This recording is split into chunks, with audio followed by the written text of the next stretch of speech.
Hello students, welcome back to my channel. तो आज की इस क्लास में हम पढ़ने वाले हैं BA fourth semester minor paper psychology. तो साइकोलॉजी में जितना भी इम्पोर्टेंट सब्जेक्टिव क्वेश्चन है वो आज की इस क्लास में हम करेंगे। पूरा क्वेश्चन एक क्लास में नहीं करेंगे, पार्ट वाइज क्लास होने वाला है। ये पार्ट 1 रहने वाला है क्योंकि एक ही क्लास में पूरा करवाना पॉसिबल नहीं है। वीडियो काफ़ी लंबा हो जाएगा, इसीलिए एक ही क्लास में पूरा करना पॉसिबल नहीं है। ये तो एक्स्ट्रा मेहनत आप सब हमसे करवा रहे हैं क्योंकि हम मेजर पेपर में ही ये सब कुछ पढ़ा चुके हैं, तो वही आप लोग को पढ़ना था क्योंकि मेजर और माइनर दोनों का सिलेबस सेम ही था। मेजर पेपर 5 और 6 और 7 तीनों का आपको पढ़ना था। माइनर वाले बच्चों को भी ये तीनों का ही पढ़ना था क्योंकि सब कुछ सेम है, इसी पढ़ना था। बस अंतर इतना ही है कि माइनर पेपर वाले बच्चों को, मेजर पेपर वाले बच्चों को ज़्यादा यूनिट पढ़ना है और माइनर पेपर वाले बच्चों को कुछ यूनिट नहीं पढ़ना है। बस इतना ही अंतर था। तो चलिए, आप सबका रिक्वेस्ट है, कमेंट में कमेंट आया है, तो चलिए हम करवा देते हैं, पढ़ा देते हैं। तो चलिए हम क्लास को शुरू करते हैं। तो सबसे पहला आपका सवाल पूछा है कि असामान्य व्यवहार की परिभाषा दीजिए तथा उसकी प्रकृति का वर्णन कीजिए।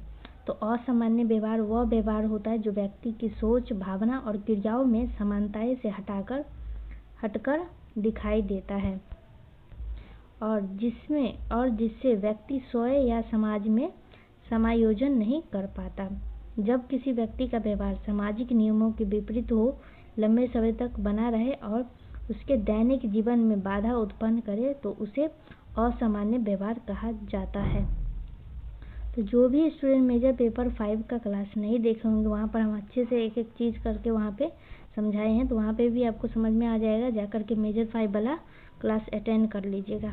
तो फिलहाल आप सबके पास तो टाइम तो है नहीं, तो चलिए क्वेश्चन का आंसर स्क्रीनशॉट ले लीजिएगा क्योंकि पीडीएफ नहीं दे पाएंगे इसीलिए। तो असामान्य व्यवहार का मतलब होता है कि एबनॉर्मल व्यवहार, इसको हिंदी में बोलते हैं एबनॉर्मल बिहेवियर, इसको इंग्लिश में बोलते हैं, सॉरी, तो इंग्लिश में बोलते हैं एबनॉर्मल बिहेवियर। असामान्य व्यवहार मतलब क्या कि नॉर्मल इंसान जैसे व्यवहार करता है तो उस टाइप का व्यवहार नहीं होता है उस इंसान का जो असामान्य व्यवहार करता है। उसका व्यवहार अजीब टाइप का ही होता है और उस व्यवहार की वजह से कई लोगों को क्या होता है कि नुकसान भी पहुंचता है और वह व्यवहार लंबे टाइम तक रहता है। उसी को हम बोलते हैं असामान्य व्यवहार, यानी सामान्य व्यवहार नहीं है, असामान्य है। जैसे कि नॉर्मल इंसान वैसा व्यवहार नहीं करता है। तो चलिए अगला सवाल है, सवाल नहीं है, उसी में कुछ और भी लिखना है।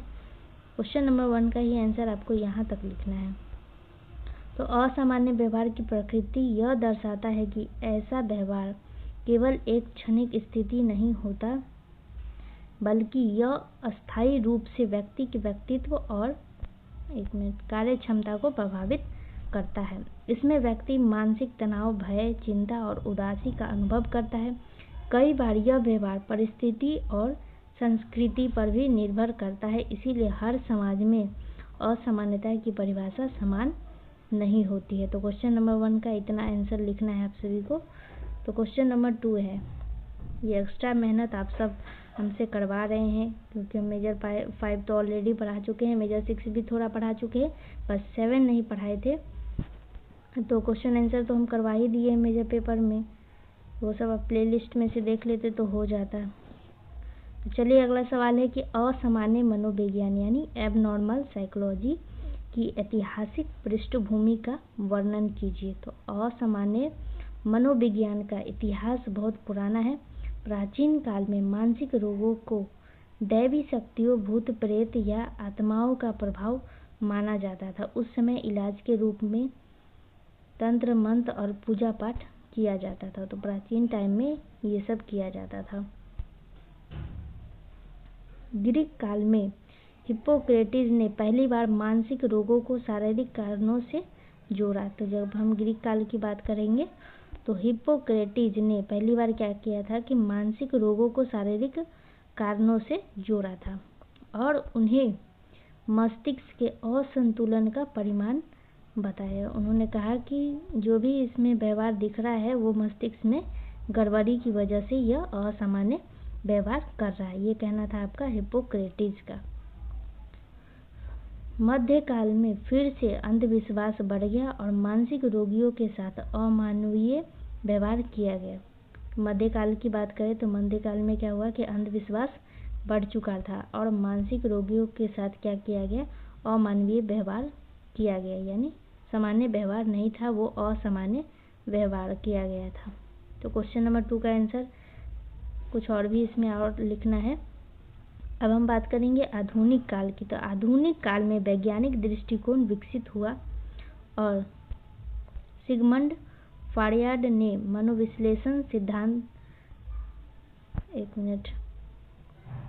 सिद्धांत दिया और मानसिक विकारों को अवचेतन मन से जोड़ा। धीरे धीरे असामान्य व्यवहार एक वैज्ञानिक विषय के रूप में विकसित हो चुका था। तो क्वेश्चन नंबर 2 का आंसर आप सभी को इतना लिखना है।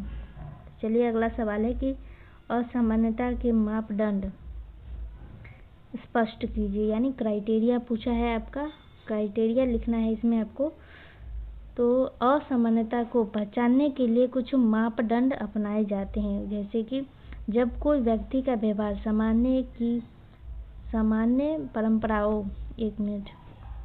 व्यक्ति समाज की सामान्य परंपराओं और नियमों से भिन्न होता है तो उसे असामान्य माना जा सकता है।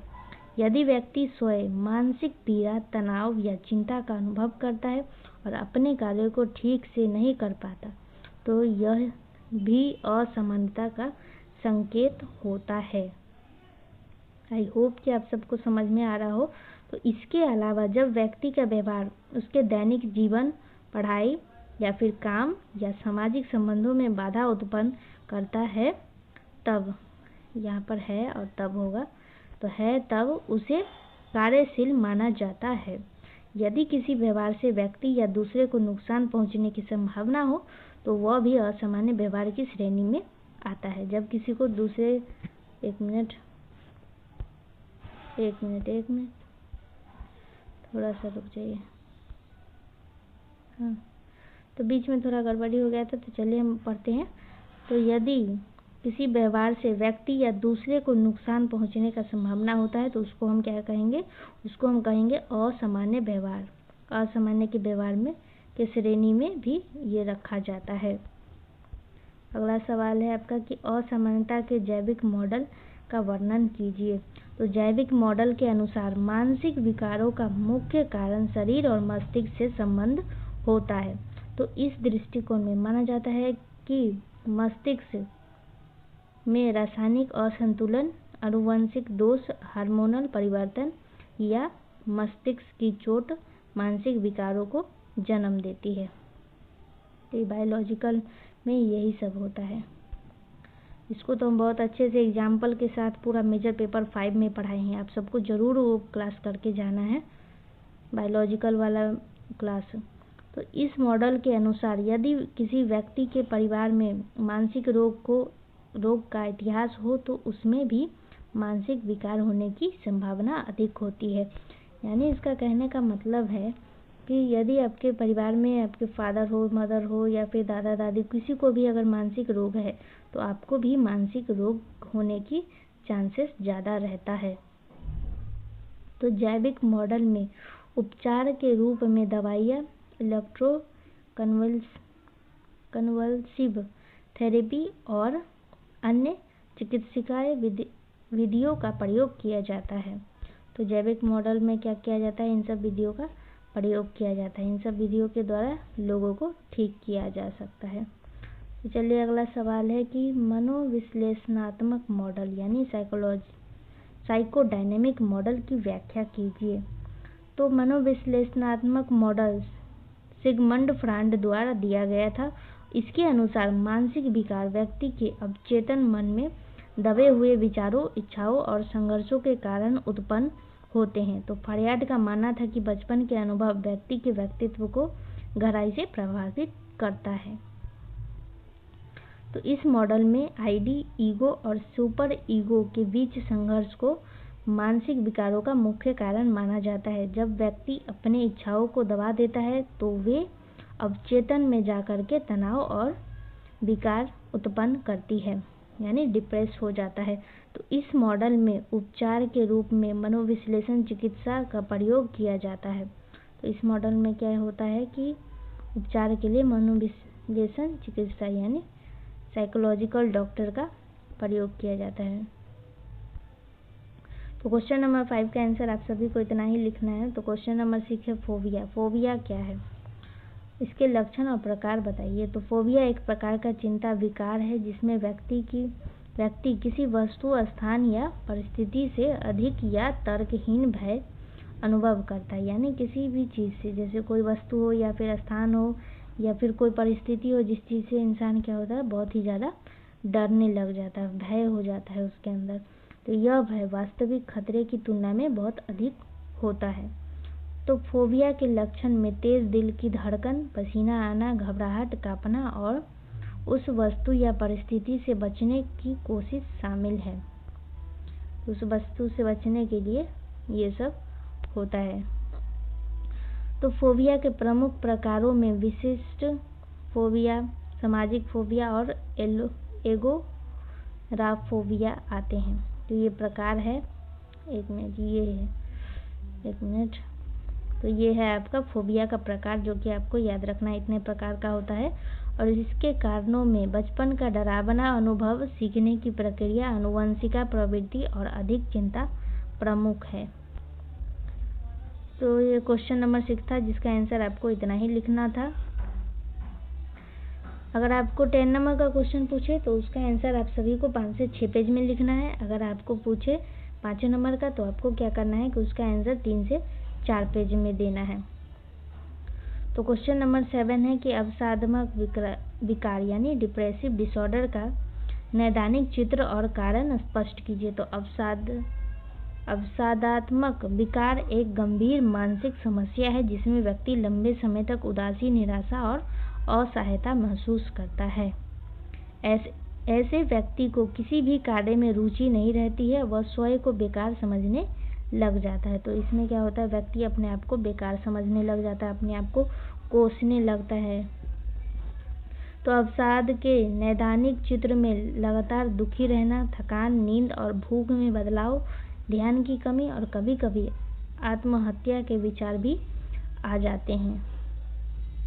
तो ये सब कोशिश इंसान करने लग जाता है जब वो डिप्रेस हो जाता है। तो इसके कारणों में मस्तिष्क में रासायनिक असंतुलन और नकारात्मक सोच और पारिवारिक समस्या, असफलता और सामाजिक तनाव प्रमुख है। तो ये सब जो डिप्रेसिव डिसऑर्डर है, इसका कारण क्या है कि मस्तिष्क में क्या होता है कि रासायनिक असंतुलन हो जाता है, या फिर निगेटिव सोच, या फिर परिवार में कोई समस्या हो, या फिर इंसान अगर बार बार असफल हो जा रहा है किसी चीज़ में, तो इन सब वजह से क्या होता है, इंसान खुद को ही दोषी मानने लगता है, खुद को ही कोसने लगता है। उसी को हम बोलते हैं डिप्रेसिव डिसऑर्डर, यानी इंसान डिप्रेशन में चला जाता है। तो ये है आपका क्वेश्चन नंबर 7। तो क्वेश्चन नंबर 7 का इतना आंसर लिखना था आपको, तो और भी अपने मन से बना करके लिखना है। तो चलिए क्लास को यहीं पे एंड करते हैं। क्लास अगर 1% भी आपको अच्छा लगा हो या आपके लिए हेल्पफुल रहा हो तो वीडियो को ज़रूर शेयर करना है, वीडियो को लाइक करना है और अपने दोस्तों के साथ शेयर करना है, और चैनल को ज़रूर सब्सक्राइब करना है, क्योंकि ये एक्स्ट्रा मेहनत आप ही लोग के लिए करना पड़ा है। तो चलिए वीडियो को लाइक ज़रूर करना है और कमेंट ज़रूर करना है। अगर कोई भी दिक्कत हो तो कमेंट करना है। अब अगला पार्ट हम कल करवाएंगे। तो चलिए क्लास को हम यहीं पे एंड करते हैं। आप सभी का बहुत बहुत धन्यवाद है, सपोर्ट बनाए रखने के लिए आप सभी का बहुत बहुत धन्यवाद।